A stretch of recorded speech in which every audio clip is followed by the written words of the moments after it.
significantly different in the early phases.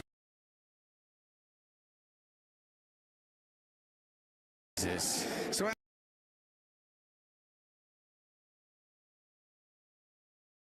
Aston Martin haven't got and beyond Q1 in 2026. In fact, they've been the two slowest qualifiers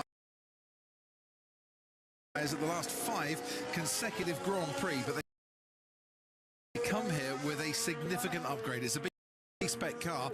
There's 16 different areas of the car that have been upgraded, and it shed about 20 kilos of weight too. As for Williams, they haven't had a top 10 start here since 2016.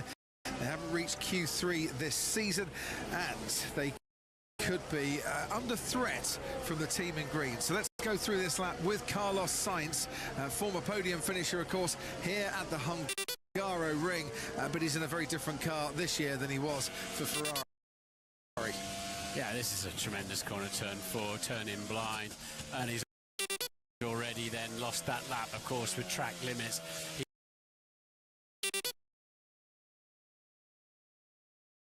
Damage the underneath of his car. Look at the rubbish he's picked up on his tyres, his front tyres as well. That's all the discard. Back end of the car just didn't have enough grip, and into the final corner they've also been struggling on the way in. The surface is breaking up a bit towards the inside, but they look like they fixed that. Stay left, shortest run to the line. It's a 21.5, and we're looking at times much faster than that today. Well, already Lance Stroll goes 7/10 faster than Alex Albon, and Stroll's teammate Fernando Alonso is going quicker still through the first 2 sectors, and a 1:20.6 from him in the Aston Martin. Now, we mentioned tailwind down into turn 1. We saw Carlos Sainz going off at turn 4. There's a tailwind there as well, and it's reportedly about a 10km/h tailwind through turn 4. It's slightly higher elevation there than it is at turn 1, but it's not what the drivers are going to be looking for. Medium tyres on Lewis Hamilton's Ferrari. Yeah, meanwhile, when you're connected to the ground, does it matter? Well, it does matter, because your aerodynamics are helped reasonably dramatically into a headwind. And similarly, very much hurt when there's a tailwind. You've got less downforce, less air going over your car. So this is Ferrari keeping a set of softs for later in qualifying, or a set of soft tyres maybe for the race tomorrow by running mediums now. They think that they've got enough pace on these medium tyres to clear the bottom 6, because that's what you need to do to get through into Q2. It's not about the fastest time necessarily at this stage of the weekend. So it's a gamble we've seen teams take before, but on the surface, on paper, it should be a gamble that Ferrari are more than capable of. Sergio Perez has a time on the board. He's currently slower than his teammate Valtteri Bottas. Perez leads that Cadillac head-to-head 6-4 so far this season. We haven't seen the McLaren strategy on tyres yet, because they haven't gone out of the pits, but Mercedes are out there, both of them, on soft tyres. Right, so Ferrari doing something very different to Mercedes. Hamilton crosses the line, and it is the quickest time so far of a 1:18.7. So let's see how quick that is compared to the rest. And while the Aston Martin's lapping in the mid-120s, this probably is a very good move by Ferrari.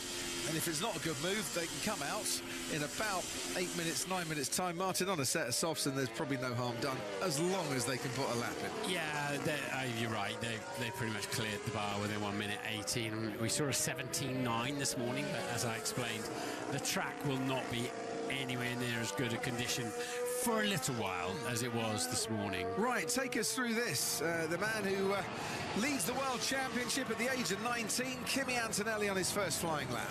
Yep, braking down the left-hand side, track still falling away from you. Leclerc's had his lap time deleted, so that's he'll disappear from that spot in a minute, and that's somewhat changed the face of that for Ferrari, hasn't it?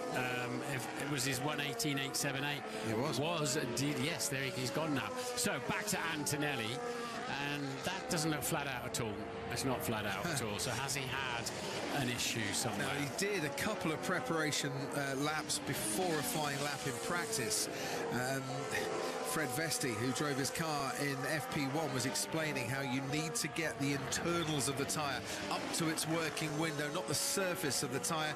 You need to be building it up gradually, and it's that thermal heat that you want, not the surface heat. And the Mercedes maybe takes a couple more laps to do that. Verstappen's on a flyer, though. Here we go, this lovely little chicane. You take a bit of curb, hop, skip and a jump, use the concrete on the outside. Super fast. This right-hander tightens on the exit, just pinches a little bit there. Absolutely, Harry flatters through the left. It has to lift off a little bit, but not really downshift. Big braking zone downhill now. Keep pulling the shifts right into the apex, pick up the throttle, sweep to the right-hand side. Now, there's a lot of grip on the inside of that corner. Open the steering wheel, use a bit of the pit lane in to cheat, get the car straight, help your traction. A lot of understeer, carrying him slightly wide through the final corner, but still it goes fast as it is on the soft compound tyre, of course. Yeah, there should be a decent gap between the soft and the medium. There isn't between the soft and the medium when you're comparing Ferrari to Red Bull. That's not the best times that you would have expected. Now, what's happened to Lando Norris here? He's letting the car through, okay. I believe. Antonelli's gone very, very fast in the first sector. So he's on a flyer then? Yeah, he's now on his flyer, and that was, in fact, Norris was letting Antonelli through so as not to get a penalty for impeding. Look at the speed he's carrying through there. Look at the way, the direction change. You can just see the roll in the chassis, and the tyres tucking under a little bit there. But that Mercedes looks beautifully balanced, really does. Down into turn 12, and he can just throw it in. The front sticks. We'll see what he looks like in the last corner compared to Max Verstappen's car on the same tyres. A little touch wide through there, but flicks across, and Max had a lot of understeer here. Antonelli looks like he's got more command of the front axle of that Mercedes. Hopefully he stayed within track limits, but he's lost time in the final sector. He got a bit wide, didn't he, in a couple of corners? On this evidence, Martin, those medium tyres seem like a decent set of boots to put on, to be honest, because both Verstappen and Antonelli no more than 700ths of a second clear of Lewis Hamilton. George Russell is, unless he's got a great final sector up his sleeve, and that didn't look brilliant through the final corner, yeah, he's not going to be anywhere near the top three. He's not. Fifth fastest only for George Russell. So Leclerc went again, and he's popped it into sixth place, as you can see, with a 1:19.3, which is probably kind of okay in Q1. We'll see what the cut-off zone is. Oscar Piastri, fraction outside of the time he needs through the first two sectors. Lando Norris quicker by a couple of tenths through the first part of the lap, actually 4 tenths in the first part of the lap. Piastri, though, to the final corner. We'll be hoping he's kept some grip alive in those tyres, but that was a lot of drifting entering the final turn, and he goes fifth fastest ahead of Russell, but a long way on this track behind the likes of Hadjar and Hamilton, Antonelli and Verstappen. Lindblad goes P8 for racing balls. He lost a lot of time with an engine change in FP3, only got out with 5 minutes to go. Liam Lawson goes ahead of him by a couple of tenths, and on board then with Lando Norris hustling his car and seemingly very happy to do so through the final turn. Goes fastest by 4 tenths of a second. Yeah, as a professional driver, you learn to know what you have to sort out and what you can just let go with the car. And yeah, it does that, I'm okay. That from Piastri was one of those sort this out now because it was really back end of the car stepped out because the rear tyres are crying because they're overheating, and Norris had to jockey his through there as well, right through the final corner as you get to the end of the lap. But the Aston really close to the inside there of the apex. Has this helped Alonso? It has indeed. Gabriel Bortoletto will tumble down the order and into the bottom 6. He's had his lap time deleted. Lance Stroll gets out of that bottom 6, but still a little bit 4 tenths behind his teammate, who's in P12. On board now with Valtteri Bottas, half a second down through the first 2 sectors. It seems this year, Martin, with that reduction in downforce, with a grip that isn't there, it's a track for the hustlers, this one, isn't it? If you want it on rails, this ain't the place for for you. No, they've got a lot less downforce, so we're lapping about 3 seconds slower than last year, but that's because we took a lot of grip out of the cars as well. They're narrower as well, and slightly smaller tyres, so no great surprises there. What they're not short of around here is any kind of electrical deployment. It's very easy to fill the battery, unlike Silverstone, unlike Spa, and so we don't have any of that to worry about. What it probably means is there'll be less overtaking as well. Let's hope that's not the case, but the logic is absolutely spot on. P20 for Valtteri Bottas, where he started 4 times already during the course of this season, and their confirmation of Gabriel Bortoleto getting a lap time deleted for track limits, so that throws a spanner or 3 into the plan for Audi, and it was at turn 4 where he's gone off the track. And you don't need a replay really to sort that one out. That's a long way off. In fact, he's gone far enough to not scrape the plank too much as well. Gabriel Bortoleto on his way back to the pits, exceeding track limits, as did Pierre Gasly, but that's not going to worry their timings as it stands. Ted, down to you. Bortoleto was worried enough to ask his team to inspect the car, so he just trundled past me in the pit lane. Couldn't see anything on the edge of the floor, so it looks like it was the plank in the diffuser that he was worried about. So they've jacked him up in the Audi garage, and they are going to have a look at it, but I think there would have been just a few sort of scrapes, some curb rash, if that actually exists, Crofty, and then he'll be out with 1 run at the end to set a time. But talking of the times, as Max goes out on the same set of soft tyres, is he followed by Antonelli? Yes, he is. Alonso's right on the cutoff. An early 120, a 120.2, a 120.5 maybe will see you into Q2. Alonso, it's tantalisingly close for the 2-time world champion. And if you need a Formula 1, you're wondering what a plank is. It's a piece underneath the car that's not made of wood. It's made of other materials. A legality, you're not allowed to wear that away. But of course, if you straddle a curb, it gets quite badly damaged, and that's to stop teams running the cars too low, basically, and do what we used to do in the 80s and 90s and just throw a brand new floor on it every day you went out, or a repaired one, a bodged up one, whatever you had. So there's and also to take away a lot of some downforce, basically, to have a step underneath there. Otherwise, if we didn't do that over the decades, I don't think anybody would physically be able to drive these cars now. They would be so unbelievably fast if they were full ground effect, full all the right suspension, and semi-automatic or automatic gearboxes we used to have, ABS brake. If you didn't stop all of that, the cars would be too fast for the circuits and too fast for the drivers, and pointlessly fast, to be honest. Quite. Esteban Ocon currently 14th in the timings, ahead of Ollie Behrman, who's out-qualified him at the last 4 consecutive Grand Prix. Behrman in that bottom 6, along with the 2 Williams of Albon and Sainz, the 2 Cadillacs of Bottas and Perez, and the Audi of Bortoleto, who needs to get a time on the board. Max Verstappen's gone out on a set of used tyres, but we were seeing in the practice sessions, the tyres were actually, once you cooled them down, okay to go for another run and to go faster too. Seems the way, doesn't it? And at this stage, it's always worth quite clearly going out with a bit of extra fuel on board, even though you're probably throwing away a tenth of a second doing that, just to give yourself that security of being able to go again, as we saw with Charles Leclerc.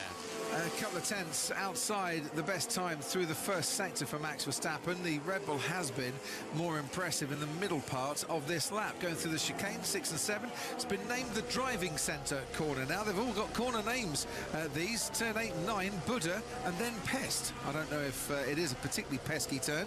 At turn 9, turn 11 is a Lacey, and then we get down to Schumacher at turn 12, Senna and Ferenc Zis to finish the lap. Of course, the Hungarian who won the very first Grand Prix, the French Grand Prix, back in 1906. I dare say these corner names are going to take some getting used to.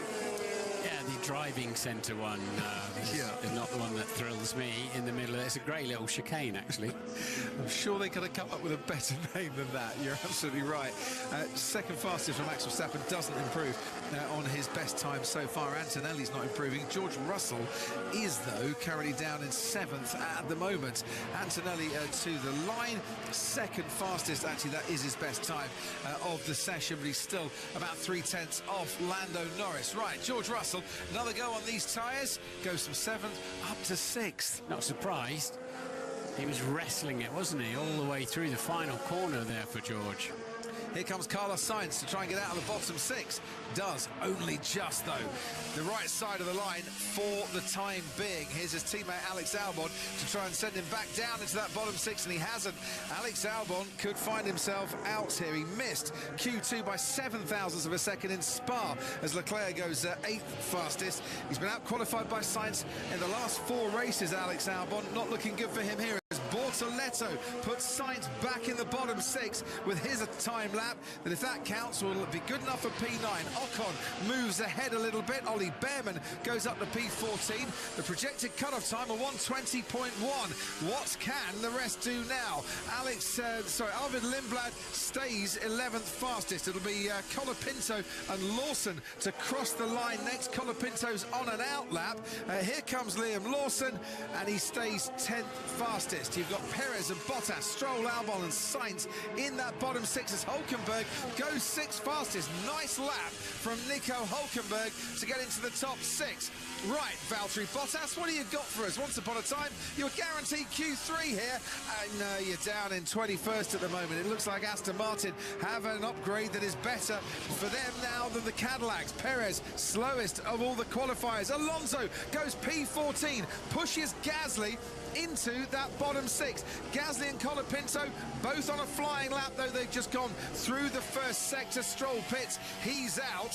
So it's Gasly and Colapinto against Behrman and Alonso here to see what happens to sort this qualifying out. And there's a lot of people, I'm sure, with all due respect to Alpine, are probably keeping their fingers crossed that Fernando Alonso can make it into Q2. Yeah, so it's you're absolutely right. It's the 2 Alpines now that can do some damage back there. They're both on personal best first and second sectors. Red lights are on. That's the end of the session. Gasly does indeed go 13. And that's pushed Ollie Behrman right onto the cusp. I think Alonso's going to be safe here. So Franco Colapinto pushes Ollie Behrman down into that bottom 6. No one is on a lap behind Pierre Gasly. Fernando Alonso qualifies for Q2 for the first time this season. All right, good job. Maybe a bit more to come the next set. Let's go. Yeah, that's great. It's painful to say it, but that's quite a milestone for Aston Martin this year, isn't it? So clearly, but the really good news is that they're clearly beginning to really understand that car. If you can make upgrades like that and just suddenly leap forward, they're past. He's out-qualified there. A Haas, 2 Williams and 2 Cadillacs. So that's a decent step forward for Aston Martin. Now they need the power unit to do the same thing. That comes that upgrade in Zandvoort. So Sergio Perez. That's terrible. But why the balance changing so much? Alex, it was a good lap considering the car is all over the place. That's on us. Not the first time we've heard James Vowles say that during the course of qualifying this season. Sadly, for Williams, 2 cars out. For Cadillac, 2 cars out. Lance Stroll misses out too. And Ollie Behrman for Haas. It was a good lap considering the conditions. So it's all our car had in it. Let's see what we can do overnight. Yeah. Just keep working. There's a race to come, and Carlos Sainz from 15th on the grid finished 3rd here back in 2021. He's got a big job to do tomorrow. By a 10th of a second, Ollie Behrman is out as Aston Martin make it through with Alonso.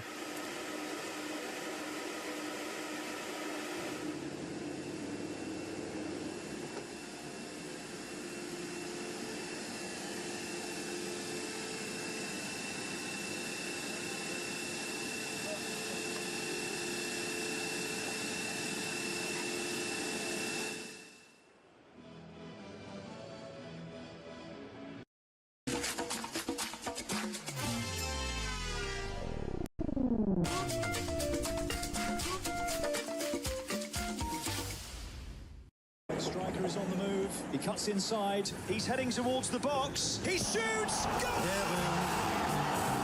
I'm in heaven, and my heart beats so that I can hardly speak. When we're out together, dancing cheek to cheek.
Disappointing scenes for Williams, real struggle for them in Q1 just now. Let's start off with Carlos Sainz on his way up towards turn 4. I'm just going to slow it down for you because you can get to see what's going on with the balance of the car. Just at the midpoint, I'll just roll that back for you, the midpoint of the corner, he just sit his hands on the steering wheel, just completely neutral with a little bit of oversteer kicking in there.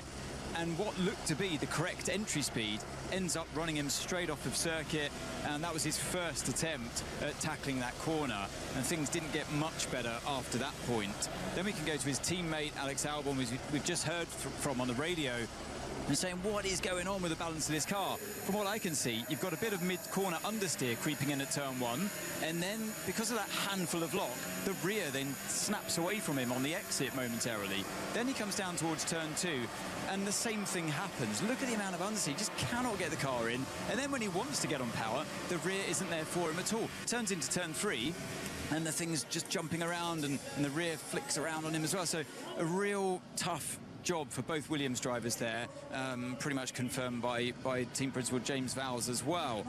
But everyone's finding it tough. I mean, even Oscar Piastri on board the McLaren, who's right up there with the fast guys. Look at this for car correction and what the balance is like for these drivers through turn 14. And it's not just that corner, many others on the circuit as well, posing a real challenge for them. Up to you, well, let's hear about that challenge from the Racing Bulls pit wall. Alan Permain is down there. What are the drivers saying, Alan? Because it does look a bit of a struggle today. Yeah, not too bad, Crofty. Both pretty happy with things in Q1. We only used one new set, so we're in good shape for the next couple of sessions. Alan, I noticed both your drivers' laps were very close together to each other and to their own individual laps. It looks like they're kind of getting towards the limit there somewhere. Yeah, I think the second set will give us a bit more. We saw the Audis found 6 or 7 tenths on that second set. Yeah, the Audi is the big challenger, I think, for those like 9th and 10th spots that you've kind of made your own in the last few races. Yeah, they're ours, Crofty, not Audi's. Is this weekend for you, is the objective, look, just beat Alpine and we'll go into the summer break happy, because they're our closest rivals? I think we're just trying to do the best we can with what we have here, so that means putting in 9th and 10th and finishing 9th and 10th and seeing what happens in front. Love it. Thanks, Al. Hopefully we'll talk to you ahead of Q3. See if you've got cars in Q3, but the object now is to find that top 10 time so you can go for pole in a little while. an Aston Martin. Well, they're in it.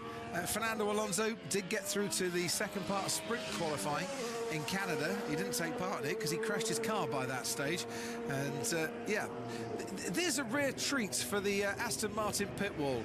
They've actually got a vested interest in the Q2 session. First time this year. Yeah, good news. And so Alonso is showing on a used set of tyres out there, I believe. But the key thing is that Leclerc managed to get through on the same set of used tyres. He ran again, so he didn't have to lose a set of tyres in on the medium tyres, absolutely. But Ted has further news. Thank you, Martin. Yes, I counted 3 separate runs from Alonso, so that would mean that he's used all 3 sets of his new tyres. Crofty, have you got the same information up there? Fernando Alonso did do 3 separate runs, and yes. They were all new as they passed me. So he's out of fresh tyres, isn't he? That's it. So he better hope that there's another lap left in the... Well, that's interesting with that radio message then. He knew that, and yet he still said the radio message that I think there's more in the car, and by extension, more in the tyre, even though it's done a run. So, yeah, optimism down here. Let's quick one on Cadillac. Valtteri Bottas getting the better of Sergio Perez. Haven't said that too many times in qualifying this year, but that'll please the Finnish crowd that always gathers here at the Hungarian. Yes, in the days of Kimi Raikkonen, you couldn't move for happy Finns around the back of the grandstand. 6-5 to Sergio Perez in the head-to-head battle at Cadillac. Closest one this season so far at Audi. Nico Hülkenberg, Gabriel Bortoleto. The qualifying head-to-head is 5 apiece, which makes it 17 apiece in the races that they've had as teammates.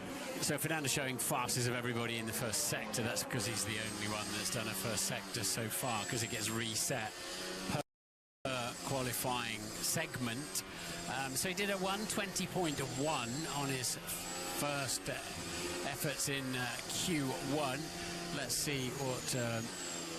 and he's cruising at the moment, is he? He looked a bit steady down the hill, but he's pushing on it. Oh, that's... pushing very, very wide indeed through turn 13, and he likes that tight inside line there of 14. See what this comes up as. So it's about a half a second slower than he was in Q1, so not too bad. George Lucas, I think, there at the back of the Ferrari garage, watching Lewis Hamilton, hoping the force is strong with that one for the rest of this qualifying session, if you want to quote the Star Wars this afternoon. Max Verstappen out there, I would imagine, on a new set of soft tyres, but just looking at the state of them, maybe not, to be fair, Martin. You've got the app open in front of you there. Indeed. It hasn't always been super accurate, but a 27.6 first sector is a handy lap time, a handy sector time. Here comes a little short straight into that driving centre chicane, and Max really carrying you need a lot of single wheel movement to get through sectors like that, so that whichever side you're going through, that inside wheel just lifts up nice and doesn't make the whole car jump and bounce, otherwise you start bouncing on your tyres. Max had a little bit of instability in the middle of 12, looking at the long shot there, and picks the throttle up nice and cleanly as he heads now into the final turn. Comes up pretty quickly and not wrestling it through there as much as some. Certainly not. Crosses the line, Max Verstappen, with the fastest time, 1:18.2, improves by 0.4 seconds from his best time in Q2. Fernando took his maiden pole in Formula 1 here in 2019. At the time was the 100th different pole sitter in Formula 1. Lando Norris subsequently becoming a pole sitter too, has gone quicker than Max through the first sector, and Isaac Hadjar has that sinking, spinning feeling down at turn 11, getting drawn into the gravel, spinning around 180 degrees, ruining his lap, and necessitating a trip back to the pits there. Dear. That went wrong on the way into the corner. He picked up understeer, probably just carried a bit too much speed in, and then hung on to the brake pedal a little bit too long, and the front tyres just wouldn't live with it. I think the good news for Charles Leclerc and for Lando Norris, who's on a used set of tyres, is that the yellow flag had stopped waving by the time they got down to that corner. Leclerc goes second fastest. Norris crosses the line now, 3/10 off Max Verstappen. But as I say, that's a used set that he's using. Only one set used during Q1 as well.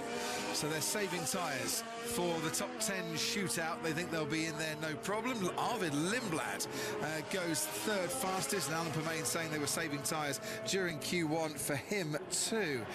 George Russell got caught up in those double-waved yellows that were flying when Isaac Hadjar went off the track as Ocon goes 8th fastest. So I think George Russell's first flying lap here compromised by those yellow flags. 8th fastest for Gasly. Antonelli 7/100ths of a second clear of Max Verstappen. So he didn't get compromised by the yellows. George Russell did, and that's just bad luck being in the wrong place at the wrong time for George. Yeah, to confirm, Antonelli Verstappen new tyres, Lando Norris not. Lindblad was, Leclerc was, and Piastri, both McLarens on used tyres in those front runners. On board with Lewis Hamilton, soft tyres on, not the mediums from Q1 that served him so well. Goes quickest, wow, into the 117s for Lewis Hamilton by a couple of tenths of a second. And whilst he goes fastest, I said that the yellow flags stopped waving when Charles Leclerc got down to turn 12, where Isaac Hadjar went off the track. I've got no grip on them. Like, I don't know. We're doing something wrong with tires. I have zero grip. Yeah, I don't think he's alone in that, Kimi Antonelli, but I can see what he feels because you're just riding on board with him. You can see that he really is wrestling and fighting away. This is the Isaac Hadjar moment down at turn 12. Yeah, so he understeered, front slid into the gravel, and then of course the back has no grip when it gets there. Gave it a little bit of throttle. Okay, but come on, someone is always the same. Was he talking about traffic? Yeah, I don't think it was traffic though, was it? You can see George Russell just in the back of the picture there.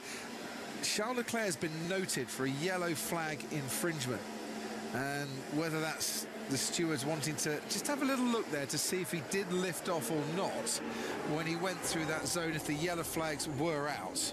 Yeah, if it's double yellow, you've got to really heavily. Yeah, exactly. In fact, your time normally, as you've seen with George Russell, you can't have a time if everybody assumes that it's double waved, double yellows. If you go through that zone, that's it. That's your lap goal. Don't even try to do a time. But it's whether there was a single waved yellow, a double waved yellow. Did he lift? Did he not lift? Did he need to abandon his lap? Well, was it a double yellow? Should Charles Leclerc's lap time have been deleted, I wonder, the 1:18.9? We'll let that sort itself out, but just have that in the back of your mind as Lewis Hamilton comes back into the pits. Hamilton knocked out in Q2 in Hungary last year. Yeah, it's a pretty tricky lap. There's plenty more time in it. It was a pretty tricky lap for him there. Only reached Q3 by, what, 100th of a second here in 2024, but looking in a better shape, it has to be said, this time around. No further investigation. Charles Leclerc for a yellow flag infringement. Phew, we can get on with qualifying with no penalties for anyone. Ted, down to you. Yeah, so far, Crofty, of course. A couple of things from down here. Gabriel Bortoletto did an outlap and then came straight back into the pits. So I think that was on a used set. Isaac Hadjar has put a new set of softs and has gone straight back out to make amends and get a time on the board. And not for the first time, Fernando Alonso has outfoxed yours truly down here in the pits, because he did have another set of new tyres. They were down the back of the couch. So he's on them now. Right. He found them. He found them? Found another set, yeah. he had a bit in spare. So let's see what these tyres can do for him. So far, not on a pace to trouble the top 10, it has to be said. I think if he can get to 12th or 13th, that would be a very fine job in this qualifying session. And when that upgraded engine for Honda comes through in Zandvoort, then they'll think more about the fringes of the top 10. But that, to get Alonso into the top 10, that is a sensational lap from him. A 1:19.8. Fernando Alonso into the top 10. Well, if he stays there, brilliant for him. Isaac Hadjar should have the pace to replace him, but we haven't seen a lap time from Isaac Hadjar. The last time, Martin, he went on a push lap, he went off the track. He did, down at turn 12, so this is turn 2. It keeps cascading down here. Oh, nice wide exit there is no problem, because you've got plenty of grip through 3, nick a bit of slipstream, get on the racing line, and Lando Norris being told the wind is gusting into turn 1, and we know that is still partly a tailwind component in there for the drivers. So Hadjar so far so good on this lap. Yep, he's halfway through it, but it's the corner that caught him out before is the tricky one to come. And he's heading that way now, plunging downhill. Very good middle sector for Isaac Hadjar. Nice entry into that corner. Stays on the curb this time, no gravel involved. This is looking good for Isaac Hadjar. Might just start to trouble the top 3 if he carries on at this rate. 27.8 was his middle sector. Has he got enough grip in those tyres? Look very neat as well. Through the final corner, does go quickest by about 6/100ths of a second from Lewis Hamilton. Got to say, as that lap went on, it just looked better and better from the young Frenchman. Absolutely did. He's had to use another set of tyres, of course, which will compromise him in Q3, but nonetheless, that's a cracking lap time from Isaac Hadjar. Max Verstappen has not gone faster than his personal best. Car trying to get away from him in turn 5. Traffic gets nicely out of the way. I love this drone shot. And we pick up the Red Bull, and we don't hit the bridge. Right, Kimi Antonelli, 1:18.1, gets in third fastest. That lap is going to be deleted for Kimi Antonelli. So a slightly worrying time for him, as you can see there. Plunges down into that bottom 6, hasn't got a time on the board. He is out on the track at the moment and has got the pressure here of having one lap and one lap only to get himself into the top 10. The championship leader who qualified 15th last year, and that's where he finds himself currently in this qualifying session. Verstappen stays third fastest. George Russell's improved in the middle sector. Piastri flying in the first sector. Bortoletto improving too, as he needs to get a time on the board. They're all out there, but Fernando Alonso, whose job is done for the time being in this session. George Russell, fourth fastest. We need this lap, Kimi, say Mercedes. Looking now to Oscar Piastri, who's currently 8th fastest, goes behind Isaac Hadjar, ahead of Lewis Hamilton, who's doing a great job of saving tyres and getting the times in here. Looks like they might have saved a set for the race to come. Bortoletto goes 9th fastest, pushes Fernando Alonso out of this qualifying session. P11 currently. Hulkenberg next across the line, goes 7th fastest. That pushes Liam Lawson out of the top 10. Lawson crosses the line. He then goes back into the top 10 again, and Charles Leclerc finds himself right on the cusp at the moment on a flying lap. Norris, 1:17.4. Great lap from him. 4/10ths clear of Isaac Hadjar. Antonelli does get that lap in, goes 6th fastest, pushes Leclerc into the bottom 6. Lindblad now goes into the top 6. Leclerc and Bortoletto are now finding themselves outside of the top 10. Ocon can't make it into the top 10. Only Leclerc can. Leclerc then is on 2 personal best. That's looking okay. Antonelli did not use a further set of new tyres.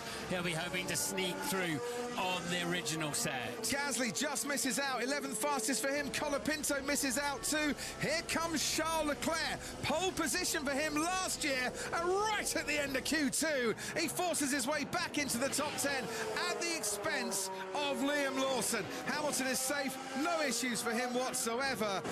But Charles Leclerc left it very, very late. Kimi Antonelli left it late.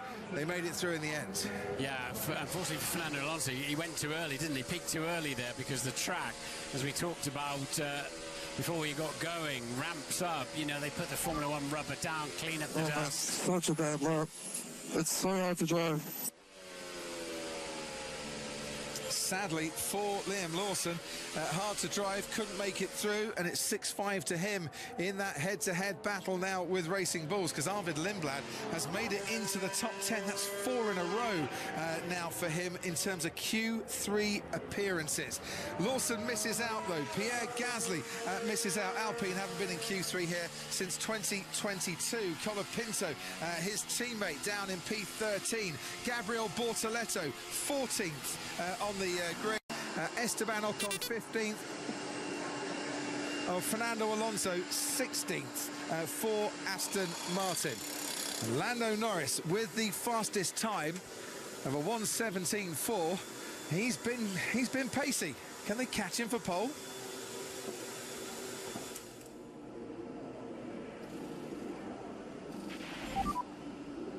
There's a high chance I broke the floor in turn 3. Copy, we'll have a look.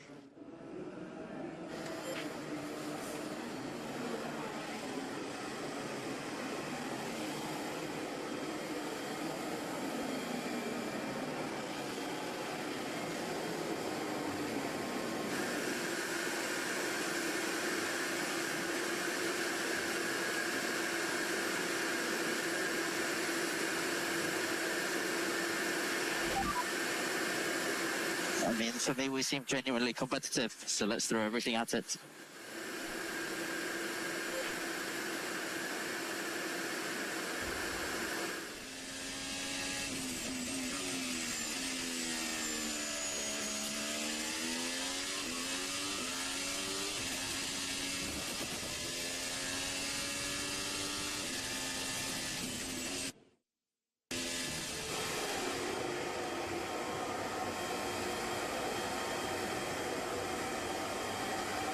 Striker is on the move. He cuts inside. He's heading towards the box. He shoots! Go! I'm in heaven, and my heart beats so that I can hardly speak.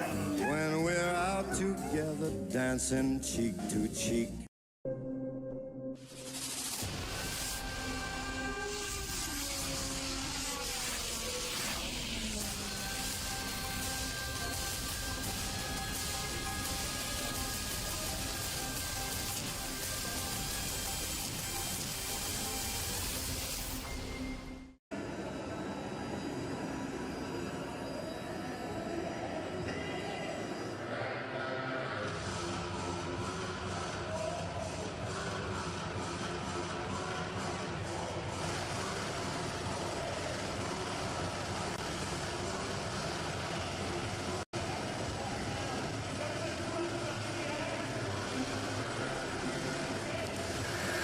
Welcome back to Budapest, qualifying for the Hungarian Grand Prix.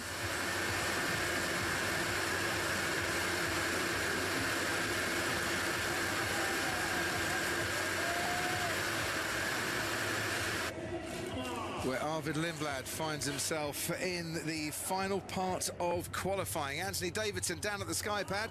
What are you monitoring after that Q2 session? Well, that was a frantic one, wasn't it? Really enjoyed that. Pretty much all started here, all the action with Isaac Hadjar in turn 12, getting a bit of understeer first of all, getting in the gravel, then looping it around. And a few drivers were affected by that, not just Isaac himself. There goes George Russell, and we've got his onboard here that we can go to. He was on a hot lap on the brand new soft tyre, and you can see the dust on the right-hand side of your screen. He sees that yellow flag, car going off into the grass, and has to back out and abort his lap. But then there was intrigue around this guy here, Charles Leclerc. Now, listen, I'm not going to speak over it, just listen to him lifting off, because he gets a single yellow light panel on the exit of turn 11. Here we go, and listen to his throttle lift off plus a downshift.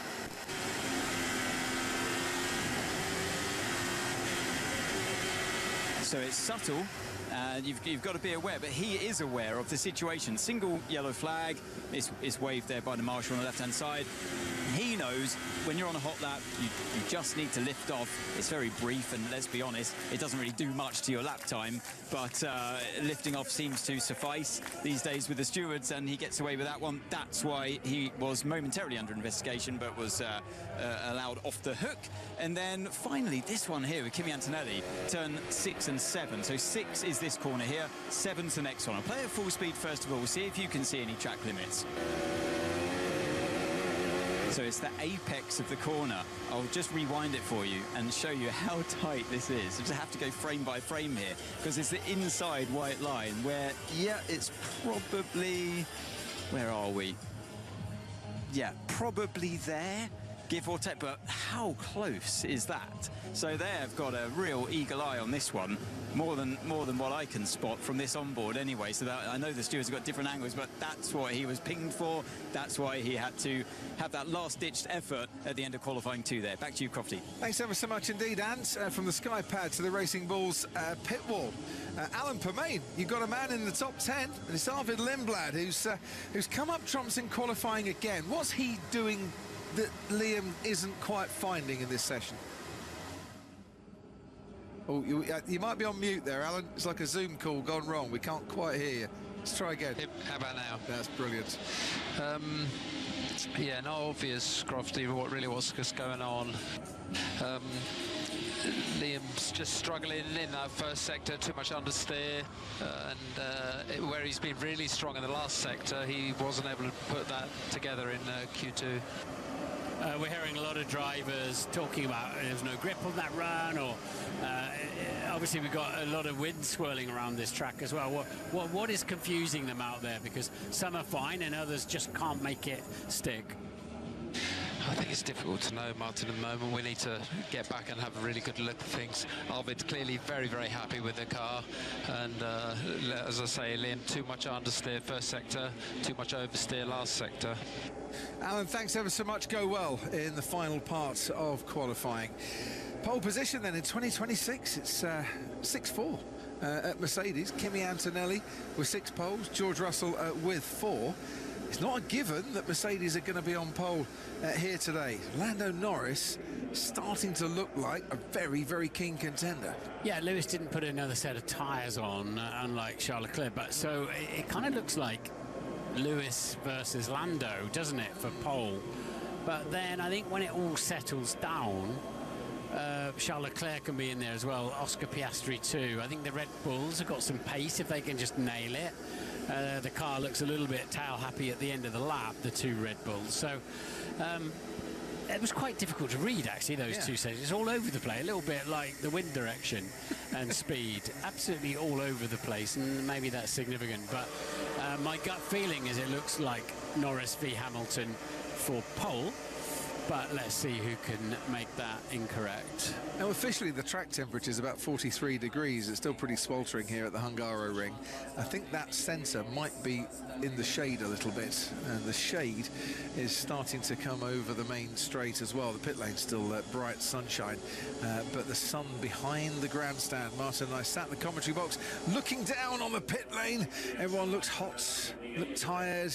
Keeping us cool in the middle of it all is Ted Krause. Well, you say that, David Croft, but there is a high cirrus cloud that has just obscured the big ball of fire in the sky from us here in the pit lane. Actually, as I say that, just talking about a qualifying cloud, it's being blown away by the wind. You see that? So now it does happen. So now the sun comes out again. But the sun shall shine on Nico Hülkenberg. Not for him, the hell of the 11th place that's really sort of tantalised him. How many times has he been 11th in qualifying this season? Oh, too many. Quite a few. Too many. So yeah, Gabriel Bortoleto, Audi, saying my bad, it was my problem, not a good qualifying from me. But Nico Hülkenberg, I remind you, still without any points in 2026. Surely he'll end up 9th or 10th in qualifying, and then surely that'll be his debut points by the time we talk again Sunday afternoon. Here's hoping. Wow, the longest Nico Hülkenberg has ever been in a season without scoring a point. Green light is on, and we are go for Q3. And first and foremost, well done to Ferrari, well done to McLaren, saving tyres for the race tomorrow, but they should all have, the top runners and riders should have two brand new sets of soft boots for this one. Yeah, Ferrari played a smart hand, I think, didn't they? Getting through Q1 on the mediums, because it's despite Leclerc having thrown another set on of the soft tyres, but it worked a treat for them. And now we'll see who's got the pace when everything should be perfect. And it's a track where you've got to give a little bit in the opening phase, certainly in the middle part of the lap, to have payback at the end of the lap. It's quite a hard judgment call, that one. I remember back to George Russell's maiden pole in Formula One, came here in 2022. He wasn't actually fastest in any single sector on the lap, but there was enough consistency over it to get that pole. Yeah.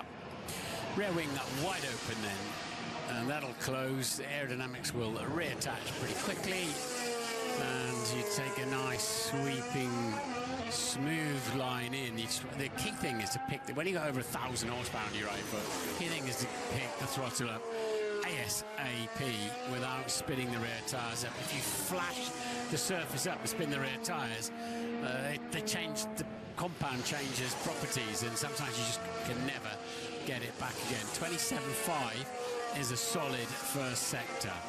It is. It's been matched by Oscar Piastri. A couple of thousandths of a second, a few thousandths of a second faster. Oscar Piastri than Max Verstappen. The drone tries to keep up with the Red Bull and eventually can't, because Max has got a bit more power available to him through this middle part of the lap. Lando Norris a 10th up on both Piastri and Verstappen through the first part of the lap. It's a 27.6 for Verstappen in the middle part of the lap. He's making his way now to the penultimate corner as Oscar Piastri goes faster than Max Verstappen in the middle part of this lap. Advantage McLaren over Red Bull in that battle. Lando Norris gets to the end of the second sector and he's ahead of both of them through those first two sectors. Verstappen to the line, 1:17.7. He improves by half a second on his best time in Q2. Can Oscar Piastri, front row here the last 2 years, go quicker? Yes, he can. By 4/100ths of a second, Piastri's pulled one out of the bag to be ahead of the Red Bull. Lando Norris giving it maximum hustle and by over 3/10ths of a second getting provisional pole. But Lewis Hamilton now fastest in the first sector as Isaac Hadjar goes into the top four. Yeah, Norris has got some pace left in his pocket, judging by that last corner. If he can share the grip out a little bit better around the lap. Hamilton then, a man who a calendar year ago said, I'm not good enough. I think they should change the driver at Ferrari. Thank goodness they didn't, because he's on fine form. A little bit of a wrestle in turn 13. Front's washing out, but there's the racing groove. And a good drive off the exit. And he goes fastest. Provisional pole to Lewis Hamilton by 1/10 of a second. His teammate Charles Leclerc was a couple of tenths down and is only P3. Kimi Antonelli was also a couple of tenths down. 6 poles so far this season. P4 is the best he can manage for the time being. Now, here comes George Russell. Can he get closer to his teammate, closer to the front? No, he's half a second down. Is George Russell, and only 7th fastest. Lewis Hamilton, 12 months on from being not good enough, is very much good enough for the time being. His words, not mine, by the way, that he wasn't good enough. And provisional pole is his. Are we on for a 10th Hungarian Grand Prix pole for Lewis Hamilton? We'll find out when they go again. So 6 minutes remaining. We know Norris got some more pace because we saw him have that sort of slightly wild oversteer in the final corner. So that'll go a bit faster. I suspect Piastri's will too. Red Bull struggling a little bit to get to the absolute ultimate pace. George Russell, half second shy. That's a lot in Formula One, a half second. There, Lando was understeering badly through 13 as well, so his tyres had run out by the end of the lap. Watch this. I thought he was going round on the exit there. So Norris definitely with more time in his pocket. It's like you say, Martin, a track, you've got to give a bit, you've got to take a bit, you know, you've got to give a little bit back. And I just thought this morning, watching FP3, Ferrari's strategy seemed to be take a bit out in the middle sector. Don't push quite so hard where the tyres can overheat, because it'll all come back to us in the final couple of corners. Yeah, you leave the pits with a brand new set of tyres and quantifiable amount of grip, and you've got to share it out through the whole lap. Ferrari and Lewis Hamilton fans satisfied, I'm sure, by that first part of qualifying. Lewis Hamilton on provisional pole. He would be, if he confirms that, the oldest pole sitter in a Grand Prix since Mario Andretti, who was 42 at the time when he got pole for the 1982 Italian Grand Prix, driving for Ferrari that day. Age is just a number, right? Just a number, Martin. George Russell needs to improve, half a second down on Lewis Hamilton, but once again, a couple of tenths back on his teammate, Kimi Antonelli. You don't have time for a cup of tea. Don't miss the end of this. This is going to be great. Well, they're all queuing up, aren't they? And even on a track that's 2.7 miles, those couple of tenths, 3 tenths, can be made up.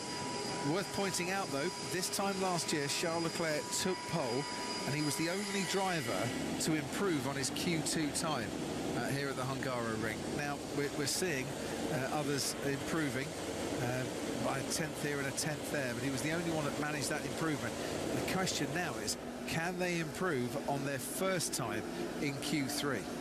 I think there'll be, as long as somebody doesn't sort of dip a tyre in and drag dust onto the track. You've got a lot of people moving about. I mentioned that earlier on in this sort of natural dust bowl. But what used to compromise them here, when they didn't have such good concrete edges to the racetracks and the curbs, was somebody just dragging dust onto the track, and we had a sort of a disappointing final shootout. Shouldn't be that problem today. The track should still keep ramping up, and once again, they've all got exactly the same idea. The oldest race winner in over half a century could become the oldest pole sitter in the last 44 years. Car number 44, looking good. 3 minutes to go of Q3. Pole up for grabs. Ted Kravitz, down to you. I seem to remember Hamilton's last Grand Prix pole was here, wasn't it, Crofty? In 2023, years ago. Yeah, I think you said it just a moment ago. So, if you're wondering where the pace has gone for Mercedes, so are they. And it just seems to be the same as Antonelli said in earlier in qualifying. Bono, I just don't have the grip. It's the same for Charles Leclerc, but Lando Norris against Lewis Hamilton, they have found it. They've got the grip. Is it just between them, or can Mercedes and Antonelli get in there? Lando against Lewis. No L plates on the driver's rear wing. They are more than experienced enough as Nico Hülkenberg gets his Audi into gear and gets it out into the pit lane. Yeah, I'm sure McLaren could have done without that little hold up there. In terms of trundling out the pit lane as they wanted, keep the tyres as much as they can where they want them. So we will have all 10 cars out on the track shortly. Hamilton, Martin, will be setting his final flying lap first, assuming he doesn't do another preparation lap. And will he have to pass anybody while he's doing that as they get up to speed? I just wonder at the moment, is it worth another preparation lap for Lewis Hamilton? Because then he wouldn't be passing anyone at speed.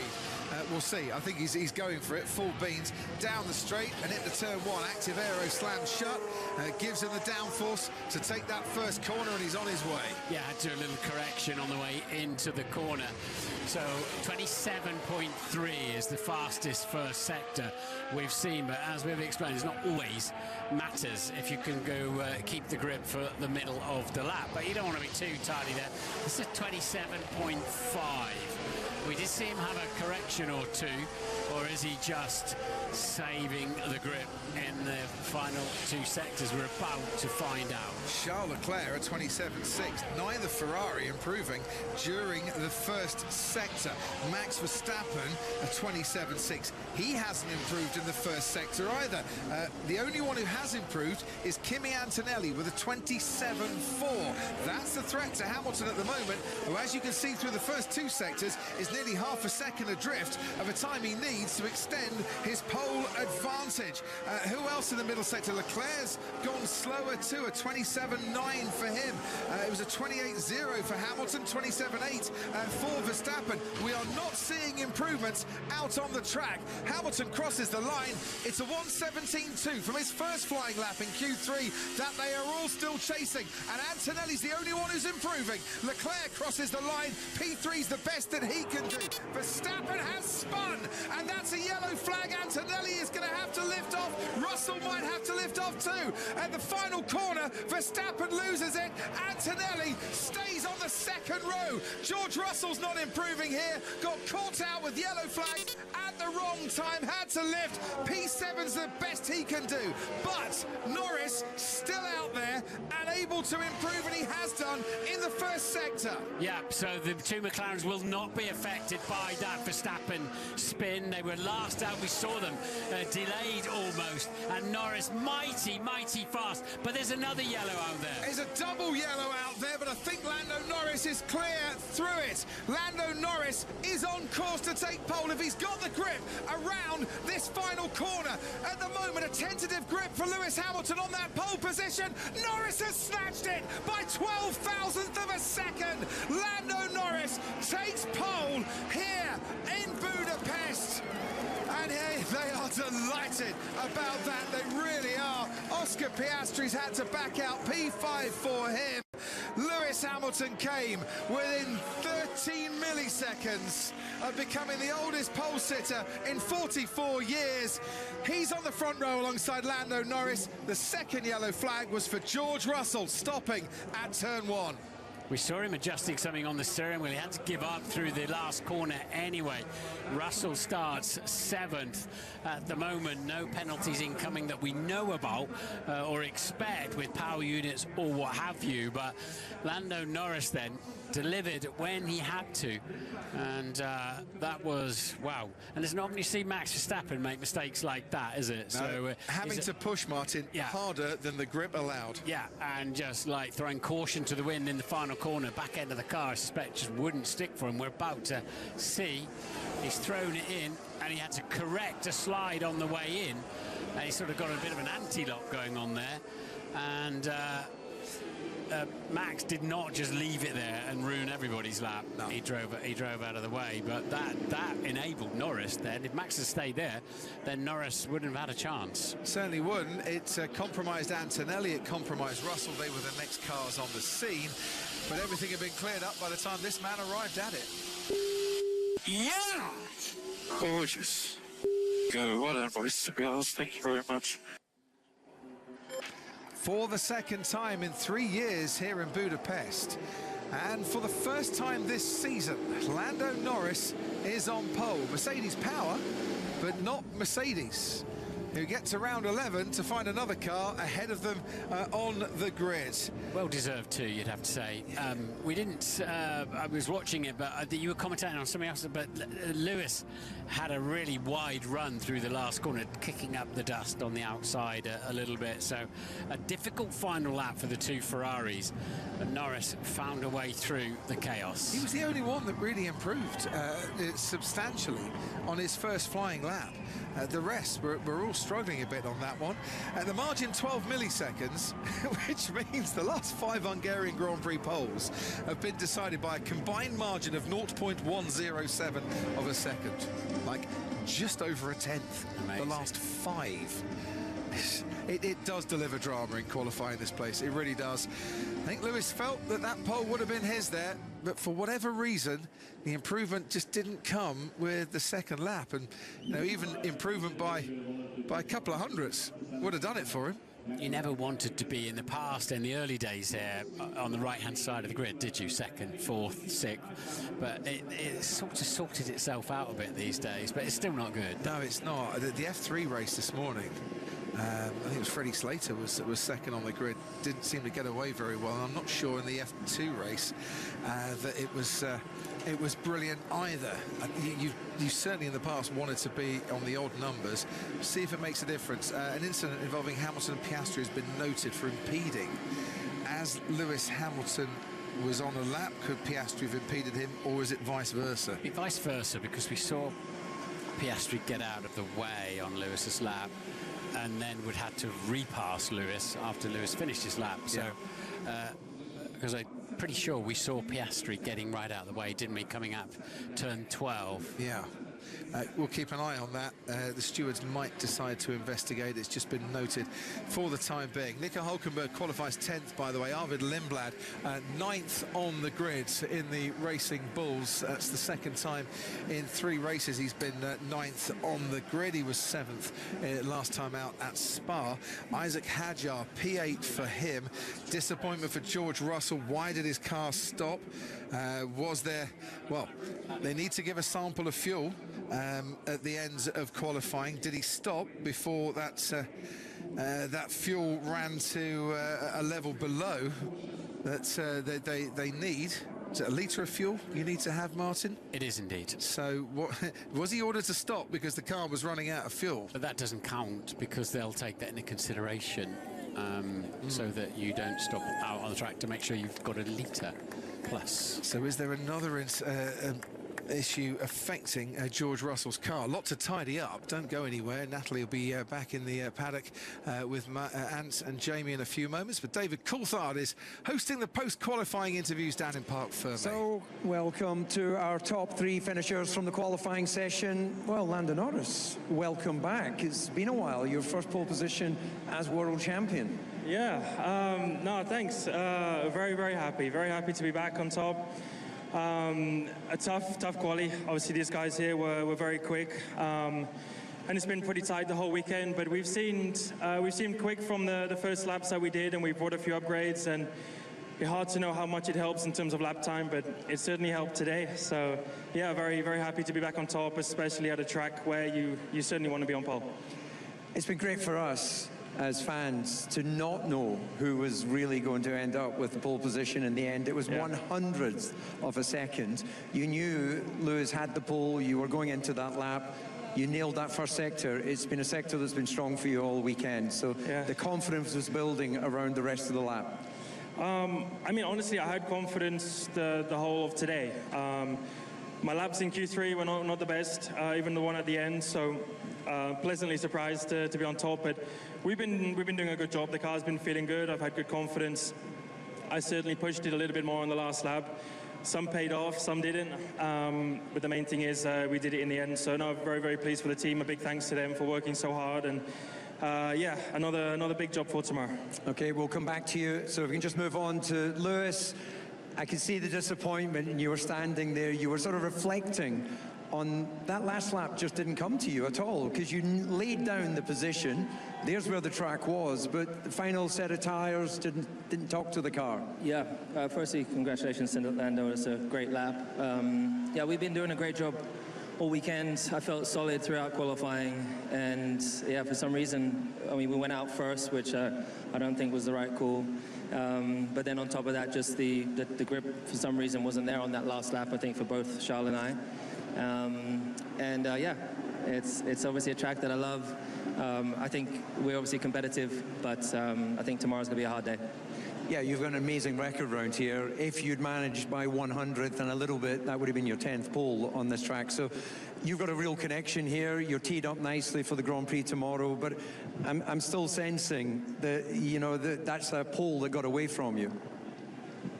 I mean, ultimately, yeah, we were quickest throughout qualifying, so it definitely got away from us. I think my mind is just elsewhere right this second, because at the end of the, once I finished my lap, I don't know if I got in the way of someone, so I'm just trying to run that through my mind because I wasn't aware anyone was coming. Okay. Well done on that second place for tomorrow. Charles, again, like Lewis, you were not able to find any improvement at the end on that final set of tyres. Lando, of course, was. So put us in the cockpit for you. What was happening with the balance of your car? I mean, today there was quite a bit of a wind change, and I don't think I did a great job anticipating it with the car setup. I felt a little bit off from this morning, and then qualifying has been quite messy, to be honest. We've been a bit unlucky in Q2 with the yellow flag in the last sector, and then we were kind of trying to, I mean, we were playing catch-up, but the pace was never to the level of Lewis. So, yeah, it was all about trying to maximizing today, and I felt I kind of did it. Okay, well done on getting that third place. Finally, back to you, Lando. it's just one part of the weekend, but it gives you a clean run, the right side of the grid, and what is a long run down into turn one. So what can we expect tomorrow? We've had a little insight to some of the longer run paces, but tomorrow is another day. Yeah, certainly is. I mean, I'm in the best position for it, of course. But these guys, they get good starts. They've been fast all season, so I'm expecting still a tough race.